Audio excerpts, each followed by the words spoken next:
Here begins the great sleep of empires, the whisper of centuries remembering themselves. Here begins the first chapter of our long reflection. Before there were empires, there was hunger. Not hunger for bread, but for meaning, for a shape to give to chaos.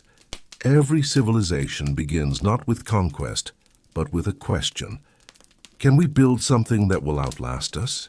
And so the seed of power is planted, sometimes in marble, sometimes in sand, always in the fragile soil of human desire. Rome's seed was sown in myth. 2 brothers, 1 city, and a she-wolf that nursed the dream of destiny.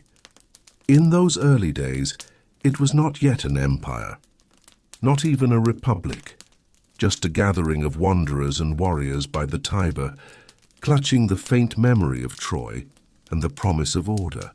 They built walls not only against enemies, but against uncertainty.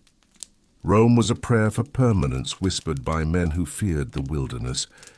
Across the sea and centuries later, the Ottoman seed was watered in the dust of collapsing worlds. The Seljuk power had waned.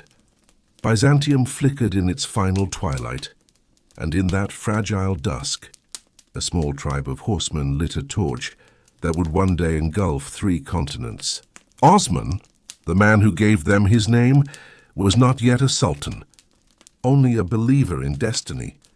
To his followers he said that the world was like a tree, and from their roots, the branches of faith and empire would grow until they shaded the earth. The Spanish seed was different, born not in myth but in fire. It was the long struggle of reconquest, the slow reclaiming of soil and soul from centuries of Moorish rule. Faith was their foundation, unity their crown. When Ferdinand and Isabella stood beneath the banners of Granada, they believed they were closing the circle of history. But in truth, they had only opened a new one, for every victory conceals the next desire. And then there was Britain, a damp island that once hid from Rome's legions, now dreaming of dominion over the seas. Its seed was sown in the collapse of others, a child of the Roman ghost, a student of continental empires, and a builder of its own. No lightning struck at its birth. It grew quietly, through merchants and maps, through the whisper of trade, and the sound of shipwrights hammering destiny into oak. All seeds share one secret. They do not know they are seeds. They only know the dark, the damp, and the push toward the light. So too do empires rise without ever believing they will fall. Their founders speak of justice, of divine right, of order, but beneath those noble banners lies the pulse of fear. Fear of weakness, fear of being forgotten, fear that the world once again will drift without a center. That fear is what builds walls, legions, fleets, and philosophies. It is what makes men endure hardship and call it destiny. It is what makes empires think themselves eternal. Rome built its order on discipline, the cold beauty of structure. The Ottomans built theirs on faith, the warmth of divine mission. Spain built hers on unity, the fire of one God and one crown. Britain built hers on reason, the faith in progress and trade. Different materials, same foundation. Each believed it had discovered the final answer to chaos. Each mistook structure for immortality. But no structure endures without renewal, and the same hunger that builds order also begins to feed upon it. Every triumph plants the seed of the next necessity. Wealth demands defense. Power demands bureaucracy. Order demands obedience. And the dream of meaning becomes the machinery of maintenance. The founders seldom lived to see this. To them the world feels young. Their victories are fresh. Their myths are still sacred. Augustus died believing the peace he made would last forever. Suleiman imagined his empire as a mirror of divine perfection. Philip of Spain saw his fleets as extensions of God's will. Victoria too believed her empire was a gift of civilization to the world. They did not yet see the circle turning, for decline does not announce itself in ruin. It begins in applause. The seed does not die when it breaks. It dies when it thinks it has stopped growing. Empires begin like spring. Their builders are restless, their citizens hungry, their gods young. They speak of virtue, purpose, and unity. They work with the humility of builders, not the arrogance of owners, and for a moment it is beautiful. Rome's legions carve roads through wilderness and call it order. The Ottomans bring scholars, poets, and architects to cities reborn. Spain sails west into the unknown, chasing both gold and salvation. Britain harnesses wind and reason, charting the seas and the stars alike. Each empire, in its dawn, believes it is chosen, not merely by circumstance but by fate itself. Each forgets that fate has no favorites, only cycles, only echoes. In the hush before history's storm, you can almost hear it. The heartbeat of the first forge, the prayer of the first builder, the whisper that says, "This time it will last." And in that whisper lies both creation and curse. For every empire is born twice, once in the hands of its founders, and once in the illusion that it will never die. Once an empire takes root, it reaches outward as a tree does toward the sun. The seed has grown into a sapling, and the sapling believes itself unstoppable. Expansion is the first intoxication of power, the moment when ambition tastes like victory, and the world feels smaller, pliable, waiting. Rome, having hardened its city into law and discipline, steps beyond the Tiber and marches into the Italian hills, then across the Alps into Gaul, Hispania, and beyond the Mediterranean's blue curve. Its soldiers move like the tide, relentless and inexorable. Every conquered village, every subdued tribe, becomes a step on the ladder to permanence. Yet even in triumph, Rome leaves a trace of fragility. Each new province must be held, fed, governed. The more the empire grows, the more its shadow lengthens. The Ottomans, centuries later, do not march with swords alone, but with the confidence of a belief made flesh. Their riders thunder from Anatolia across the Balkans, the Black Sea, and into the lands of Byzantine memory.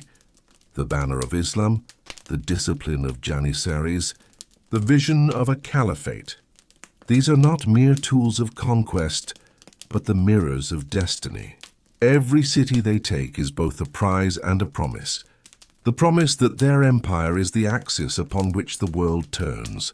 Spain reaches beyond Europe, driven by a hunger both spiritual and material.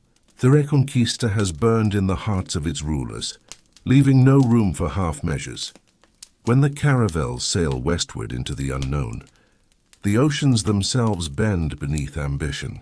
Gold, silver, and souls flow from the New World back to the Iberian Peninsula, and Spain imagines itself the center of a universe ordained by God.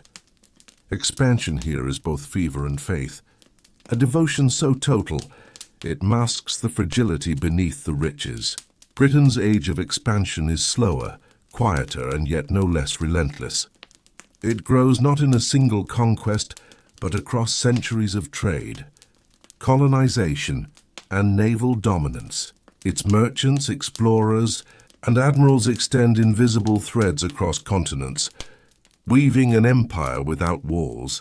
Every port, every map, every treaty is a silent victory, and Britain's sense of destiny is fueled by the rhythm of sails and tides rather than swords alone. Expansion in all empires shares a secret rhythm. It begins with awe and wonder, but it does not end there. The land that is conquered becomes a mirror of the empire's soul, sometimes reflecting courage and genius, sometimes its hunger and arrogance. Rome builds roads that outlast emperors, aqueducts that still carry water centuries later. The Ottomans build mosques that rise like prayers etched in stone, palaces that blend earth, sky, and heaven. Spain builds cathedrals that catch the sun, fleets that cross oceans, and a bureaucracy that bends time and men to its will. Britain builds ports, factories, and railways, monuments of order carved from commerce. In the beginning, every act of expansion is a song, a declaration that humans can bend the world to their will. Yet there is a shadow beneath every song. Every conquest demands not only soldiers but governance. Every victory demands laws, taxes, and loyalty. Every new horizon stretches the empire thinner, like a cloth pulled across a loom too wide. Empires expand because they can, but also because they fear the emptiness that comes with stillness. To remain, they must move. To endure, they must take. The young empire, flush with power, mistakes momentum for mastery. Rome imagines its legions eternal.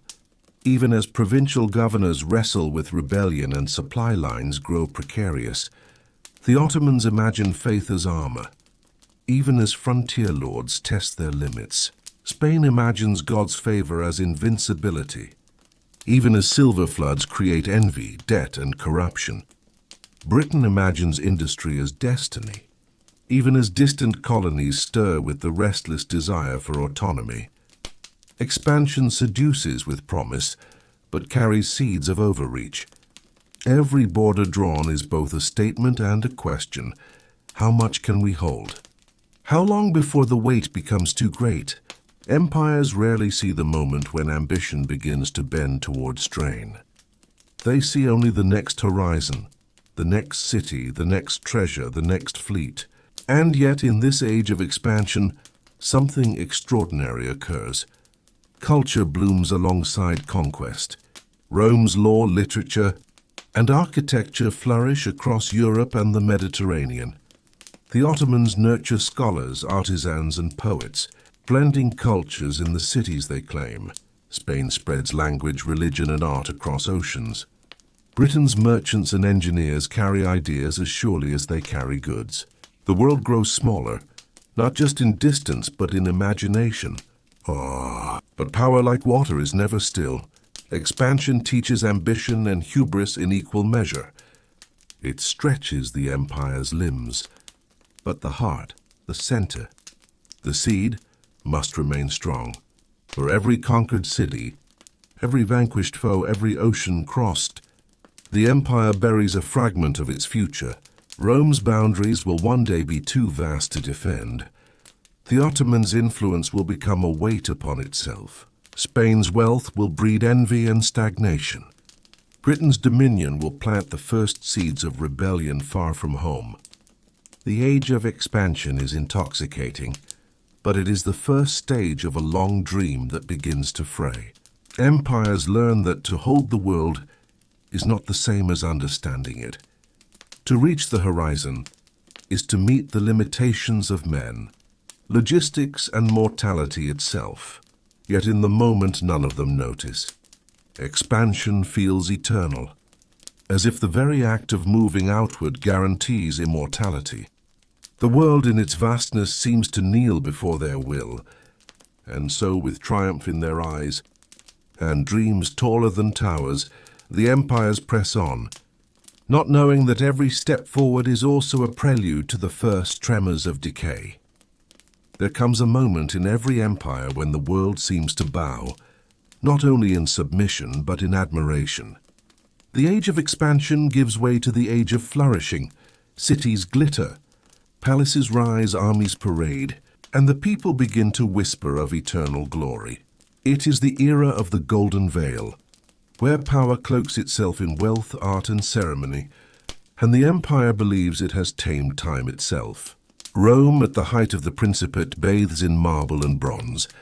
Temples, forums, and villas gleam in the Mediterranean sun. Senators and patricians speak of virtue, but their hearts are quietly seduced by luxury. Banquets grow longer, silver shines brighter, and the soldiers who once marched tirelessly now return with the expectation of reward, not mere survival. Even the law, Rome's great inheritance, begins to bend under the weight of privilege. The Ottomans reach Suleiman's age of splendor. Istanbul rises like a jewel at the crossroads of continents. Mosques pierce the sky, gardens bloom within walls of stone, and scholars, poets, and architects are celebrated as if their pens and chisels were weapons of empire. The palace becomes a world in miniature, and the empire itself feels invincible, wrapped in the poetry of faith and the music of the courts. Spain's golden veil is woven of both silver and divine purpose. The treasures of the Americas pour into Seville and Madrid. Churches rise taller than mountains in aspiration. Cathedrals and monasteries become mirrors of God's majesty. Kings and queens, convinced of divine favor, surround themselves with art, ritual, and ceremony, their courts echoing with music, and speech as ornate as the filigree of their treasures. Yet with each coin that enters the coffers, Spain's reliance on distant worlds grows, as does the illusion of permanent control. Britain, far from the courts of kings, spins the golden veil of commerce and intellect. Cities hum with industry, libraries expand with knowledge, and the empire extends its influence with elegant subtlety. It is a wealth of ideas as much as of gold, a civilization that wears its innovation as a crown. Merchants, inventors, and explorers all serve the quiet belief that the empire is both eternal and moral, a shining example of reason and order. But the golden veil is deceptive. It is beauty that blinds and comfort that lulls. Beneath every marble column, beneath every gilded dome, beneath every fleet of ships, lie the beginnings of fragility. Rome's luxury softens the discipline that built roads, legions, and laws. The Ottomans' faith becomes ceremonial. Devotion is celebrated, yet the engines of governance strain under the weight of tradition. Spain's treasure blinds the eyes of rulers. Silver and gold encourage ambition, jealousy, and conflict. Britain's innovation feeds pride. Confidence becomes hubris, and caution is mistaken for cowardice. The empire learns slowly that beauty can mask rot. Splendor, like a veil, conceals what the empire refuses to see, the cracks in its foundation. Wealth, when mistaken for permanence, is the first herald of decay. Power, when wrapped in ceremony, forgets its duty to vigilance. Yet in the golden veil the world marvels. Rome dazzles the Mediterranean. Poets, architects, and philosophers celebrate its genius. The Ottomans charm the world with their art, their law, and their scholars. Spain enthralls Europe with its fleets, its treasures, and its devotion. Britain enlightens the world with maps, machines, and a quiet, persistent order. To live in this age is to believe in eternity. The people dance in plazas. Merchants tally wealth. Soldiers parade with pride, and kings sit upon thrones that seem unshakable. But the veil is thin. All that glitters is still bound to shadow, and the more magnificent the empire becomes, the more it forgets the cost of its ascent. For splendor is seductive not merely to rulers, but to the empire itself. It teaches complacency, vanity, and the illusion of infallibility. The golden veil is both gift and warning, a promise that humans can create beauty beyond measure, and a reminder that beauty alone cannot hold power. Rome's vast palaces eventually strain the treasury, the bureaucracy, and the loyalty of distant provinces. The Ottomans' gardens, mosques, and art distract the court from the subtle erosion of borders and authority. Spain's abundance breeds corruption and war, its reliance on distant gold clouds judgment. Britain's cities hum with achievement, but pride begins to shadow prudence. Empire spreads, yet attention thins. The veil is seductive, but it does not last. Empires do not fail in splendor, they fail after it. The Golden Age is the empire's most intoxicating mirror, a reflection of its own glory and the first hint of its fragility. And yet no empire sees this truth while it bathes in its brilliance. It believes that time itself bends to admiration, that history will pause to admire its splendor. In this quiet arrogance, the first whispers of decay begin to stir. The golden veil does not fall suddenly. It slips quietly, almost imperceptibly, until the empire notices only when the shadows have lengthened beyond its sight. Decay is not violent at first. It is subtle, creeping like mist curling through empty corridors.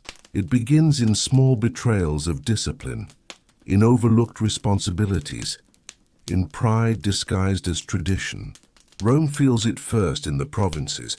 Governors grow distant, collecting taxes with greater cunning than loyalty. Legions, once the pulse of order, are now often led by men who see rank as inheritance rather than duty. The streets of the city remain magnificent, yet behind every archway and forum lies a fatigue, a quiet erosion of vigilance. Rome's enemies multiply not only beyond its borders, but within its own walls. Corruption seeps through the veins of governance like water through marble. The Ottomans experienced decay in the subtle folding of power. The sultans remain divine in appearance, yet the court becomes a stage of intrigue, where ambition whispers behind every door. The Janissaries, once the empire's strength, grow proud and unyielding, their loyalty divided between the state and their own interests. Borders once taken with decisive force require ever greater attention to hold. The very faith that sustained the empire now breeds rigidity, and rigidity is the enemy of adaptation. Spain's shadow stretches long over its silvered coasts. Wealth becomes a double-edged sword. It funds armies, churches, and fleets, but it also feeds inefficiency, envy, and debt. The distant colonies that bring riches also bring vulnerability, as governors act independently, far from royal oversight. Military might cannot fully compensate for the erosion of discipline, wisdom, and foresight. In palaces filled with gold, Spain learns that abundance can blind rulers to the stirrings of instability. Britain's decay is quieter, almost invisible to those within its islands. The machinery of commerce hums, fleets sail, and cities grow, yet the empire stretches ever thinner. Colonies far from home begin to chafe, subtly questioning authority. Bureaucracy grows cumbersome. The pursuit of profit increasingly outweighs the cultivation of loyalty. Innovation, once the crown jewel of Britain, becomes routine. Boldness fades into method. Even greatness, when repeated without reflection, risks turning into complacency. Decay is not always visible in its earliest stages. It begins in the hidden corners of administration, in the subtle neglect of maintenance, in the prioritization of spectacle over substance. It grows in the distance between promise and reality. And like all shadows, it thrives wherever light is dimmest. Rome faces riots, inflation, and political intrigue. The empire that once commanded respect now trembles in the hands of weak emperors. The Ottomans see governors asserting independence, distant provinces slipping from control, and courtly infighting weakening unity. Spain experiences military defeats abroad, rebellion in colonies, and an aristocracy that indulges in ceremonial excess rather than decisive action. Britain encounters unrest in distant lands, rising challenges from rival powers, and a subtle slowing of the machinery that once made the empire unrivaled. The shadow of decay is patient. It does not announce itself in a single calamity. It whispers in every delay, every corruption, every betrayal of principle. It magnifies small mistakes until they cannot be contained. It convinces the empire that tradition alone is sufficient, that reputation will defend the state, that past victories guarantee future security. Empires rarely recognize the shadow until it has touched the heart. By then, the seeds of vulnerability are embedded in law, in culture, in economy, and in the very beliefs of the people. Rome, for all its roads and discipline, finds itself assailed by both outsiders and insiders. The Ottomans, for all their faith and structure, confront factions that threaten unity. Spain, for all its wealth and devoutness, faces the subtle corrosion of confidence. Britain, for all its intellect and commerce, grapples with the burdens of distance and expectation. The shadow is not a foe in the ordinary sense. It is the inevitable consequence of human endeavor. That which is built to last can falter when vigilance sleeps. Every empire reaches a moment when the weight of its own magnificence begins to bend the frame that supports it. Every empire discovers that the structures designed to protect it can also imprison it. Yet the empire, in the quiet of its corridors and palaces, often does not notice. It continues to celebrate victories, to mint coins, to build monuments, to command armies, as if these acts alone could deny the slow, unyielding truth that no empire can remain untouched by the passage of time and the shadow of decay. The shadow teaches, if one listens, that permanence is an illusion, that wealth is not a shield, discipline is not eternal, and loyalty is never guaranteed. It teaches that all glory is temporary, that even gods of ambition must reckon with entropy, and it teaches that the mightiest structures, no matter how finely wrought, can bend and splinter beneath their own weight. Rome, the Ottomans, Spain, Britain, all are caught in this quiet lesson. None are immune. All are human creations, subject to human frailty. The shadow of decay does not destroy with fire or sword alone. It corrodes from within, turning triumph into caution, courage into fear, and unity into dissonance. It is silent, patient, relentless, and it is the herald of what all empires must face. Twilight is not sudden. It is neither fire nor sword.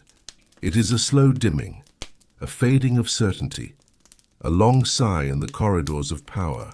Empires in their long twilight are not yet gone, yet they no longer walk with the vigor of their youth. They stagger, they hesitate, they cling to memory as a substitute for action. Rome, in its final centuries, stands vast yet brittle. The Senate debates endlessly, generals vie for dominion, and foreign tribes knock at the gates with growing confidence. Legions, once the heart of order, are stretched thin. Loyalty is bought, not earned. Yet Romans speak as if nothing has changed. They celebrate games, mint coins, and honor the gods, rituals that echo with pride, but mask the tremors beneath the marble. The empire's heartbeat slows, yet its pulse is still felt across lands it no longer fully controls. The Ottomans linger in a twilight of tradition and innovation. Sultans sit on gilded thrones, recalling the glory of Suleiman, yet the world around them shifts with quiet insistence. Rebellion simmers in distant provinces, trade routes falter, the court still sings, scholars still write, mosques still rise, but the subtle momentum of decline winds its way through administration, military, and society. Even as splendor persists, the edges fray and the empire grows more fragile with each passing year. Spain's twilight is gilded with wealth, but shadowed by exhaustion. The empire's vast holdings across oceans strain governance and attention. Silver flows endlessly from the Americas, yet its abundance cannot repair the cracks of debt, corruption, and ambition. Military defeats abroad, rebellion at home, and political misjudgments multiply quietly. Spain, proud and devout, begins to realize that power cannot be commanded simply through faith and treasure. The empire is aging, even as it believes itself ageless. Britain, distant yet vast, faces twilight across oceans it once commanded without question. Colonies grow restless, rival powers advance, and industry, though strong, cannot shield from the slow erosion of influence. Britain's administrators work tirelessly, yet the empire's reach outpaces its grasp. Even innovation, once its hallmark, begins to yield to routine. Twilight here is not dramatic but inevitable, a gentle reminder that distance and complexity carry their own weight. The long twilight is a peculiar time. It is the era of hesitation, the pause between confidence and surrender, It is filled with nostalgia, ceremonies, and the insistence that the old ways still hold. It is the empire telling itself, we endure, we remain, we are eternal. And yet endurance is a shadow of vitality. The empire's systems creak under strain. Its borders are lines on a map, rather than fortresses of obedience. Its leaders debate endlessly, seeking solutions to problems that have long outgrown them. The people, once united by purpose, feel the subtle drift of authority and inspiration. Rome's twilight is a series of compromises, treaties, and fleeting victories. The Ottomans' twilight is a weaving of tradition and adaptation, of old law and new necessity. Spain's twilight is gilded with ritual pride and stubborn will, even as the veins of empire grow brittle. Britain's twilight is measured in miles of sea, fleets that must patrol distant waters, and a quiet realization that not all challenges can be mastered from afar. Twilight is patient like decay itself. It allows reflection, yet it also deceives. The empire still appears grand from afar, still commands attention, still inspires loyalty. And in that illusion lies the final cruelty. The empire believes itself alive until the last moment. Leaders cling to glory, to memory, to ceremony, and even to faith. They tell themselves that strategy can still reverse time, that wisdom can restore youth, that courage can outpace entropy. But twilight is the long, slow teacher of humility. It reminds that even the mightiest structures bend under the weight of years, that even the most disciplined armies tire, that even gold cannot fill the hollows left by overreach and neglect. The long twilight is also the era of adaptation. Some empires endure by bending, reforming, or relinquishing territories. Some resist, clinging to memory and ritual even as entropy marches quietly. Rome endures for centuries in fragments, preserving law, language, and culture, long after its borders have shrunk. The Ottomans survive reforms, wars, and challenges, leaving a legacy that continues to shape the lands they once governed. Spain retains culture and influence, even as its global dominion wanes. Britain reforms, consolidates, and finds ways to survive, though its golden century begins to fade. Twilight is both mercy and warning. It allows an empire to linger, to reflect, to leave traces of knowledge, art, and law.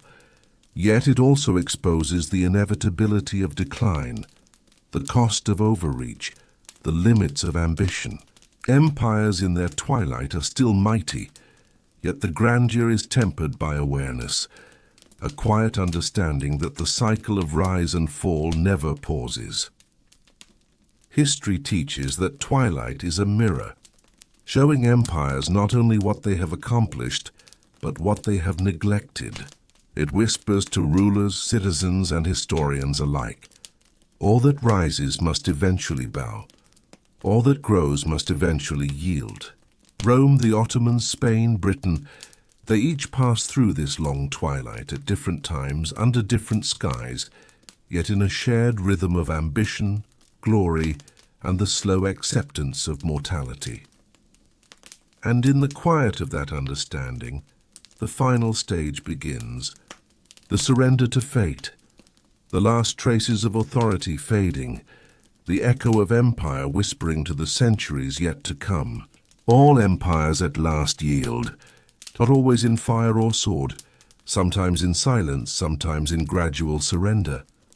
The roads, palaces, fleets, and laws remain, but the voices that commanded them fade into memory. Rome, Spain, Britain, and the Ottomans, each leaves a landscape of civilization, culture, and caution. Their fall is not an end, but a lesson written in stone, ink, and history itself. Rome's collapse is fragmentary yet eternal. Its borders dissolve under pressure, yet its language endures, shaping nations and tongues. Its law, philosophy, and art survive in manuscripts, cities, and memory. What falls is not knowledge, but power, a reminder that the machinery of rule is mortal, even when its ideas aspire to immortality. The streets of Rome become quieter. Once mighty forums are overtaken by weeds and dust. Yet the idea of Rome, order, civic duty, the ideal of law and reason, continues to echo across centuries. Civilizations long after its fall look to its architecture, its thought and its governance as a beacon, unaware that they are inheriting lessons of both triumph and fragility. The Ottomans fade as an empire, yet their influence lingers across continents. Architecture, law, cuisine, and governance bear the imprint of centuries of rule. Though the Sultan's banners no longer fly, the societies they shaped continue to carry the subtle pulse of empire in culture, tradition, and memory. Istanbul remains a city of contrasts, ancient mosques beside bustling markets, reflecting a civilization that once stretched across 3 continents. Its art and poetry, music and law continue to teach, inspire, and remind that empire is not only conquest, but also creation. The collapse of the Ottomans is slow, deliberate, a folding of centuries into a quiet shadow that still warms the lands they once commanded. Even in decline, the influence persists, like a deep river flowing unseen beneath the surface, shaping what comes after. Spain's dominion over oceans collapses under the weight of debt, rebellion, and mismanagement. Yet culture remains. Language, faith, art, and literature continue to flourish long after the fleets have returned to ports no longer theirs. The streets of Seville and Madrid still carry the grandeur of an empire that spanned oceans. The music, the rituals, the paintings, the grand cathedrals, all endure as proof of both aspiration and hubris. Spain teaches that even in loss, the imprint of empire can endure in the hearts and minds of people. The triumphs and failures of Spanish rule are interwoven, inseparable. Gold that brought wealth also brought corruption. Faith that inspired devotion also justified cruelty. Its echo is complex, a mixture of admiration, caution, and the knowledge that empire is never simple. Britain's empire recedes across the seas, yet it leaves a world subtly remade. Trade networks, legal systems, and cultural influence ripple through continents. The colonies it once ruled find new independence, yet are shaped by the legacies of administration, infrastructure, and ideas. Britain's decline is not sudden but pervasive, a reminder that influence can persist even when sovereignty fades. Railways, ports, schools, and parliamentary systems endure, often outlasting the empire itself. Even as flags fall and fleets return home, the structures of power, commerce, and law continue to guide nations far from the original islands. Britain's twilight stretches into the modern era, offering lessons in adaptation, caution, and the responsibility of wielding power over distance and time. The echoes of these empires are more than ruins and relics. They are patterns, visible to those who study time not as a line but as a circle. Ambition, growth, splendor, decay, twilight, collapse, the rhythm repeats. Empires rise not only because of vision, but because humans seek meaning, order, and permanence. Empires fall not only because of enemies or mismanagement, but because every creation carries within it the seed of fragility. The observer of history sees the faint pulse that connects them all, a rhythm of human aspiration. Rome, Spain, Britain, the Ottomans, each reaches outward, each dazzles, each rests beneath the golden veil, and each succumbs to the quiet insistence of entropy. Yet their legacies endure. Ideas, laws, language, architecture, and culture become immortal echoes, even as empires themselves fade like smoke. Consider Rome, a city of emperors and senators, of soldiers and scholars, of gods and citizens. Its empire dissolves, yet the ideal of Rome, civic duty, law, structure, reason, survives and shapes nations that never even touched the Mediterranean. Rome teaches that permanence is imagined, not guaranteed, that civilization endures not because of walls, but because of ideas. Consider the Ottomans, a dynasty that ruled the crossroads of continents for centuries. Though the Sultan's thrones are empty, the culture, jurisprudence, and social organization they crafted remain, woven into the daily lives of millions. It teaches that longevity is not only conquest, but the careful cultivation of society and knowledge. That influence can outlast borders. Consider Spain, empire built across oceans adorned with gold and faith.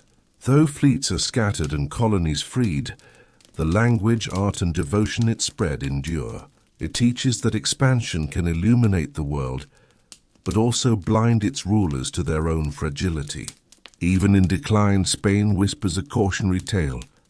Abundance does not equal permanence. Consider Britain, a global reach that once spanned the oceans, leaving behind systems of trade, law, and governance. Though empires crumble, influence remains subtle and pervasive. Britain's legacy demonstrates that power is never fully lost. It transforms, morphs, and endures in unexpected ways. And perhaps this is the truest lesson of all, that collapse is never absolute, but evolution in disguise. The echoes are not only practical, political, or cultural, they are philosophical. They speak of the human heart, our desire for permanence, for legacy, for significance. They remind us that ambition is eternal, but power is fragile. That splendor tempts and caution humbles, that even the greatest civilizations are mortal in structure, yet immortal in influence. History is not a series of endings, but a rhythm. Rise, expansion, splendor, decay, twilight, echo. The observer sees this rhythm repeated in Rome, the Ottomans, Spain, and Britain, and beyond them, in every human creation that seeks to endure, from kingdoms to corporations, from cities to ideologies. Perhaps in this reflection, we see a mirror of ourselves. All who seek dominion, whether over land, sea, or thought, carry the same seeds, the desire to build, to shine, to endure, and the same fragility, waiting quietly beneath the surface. History whispers, persistent and patient.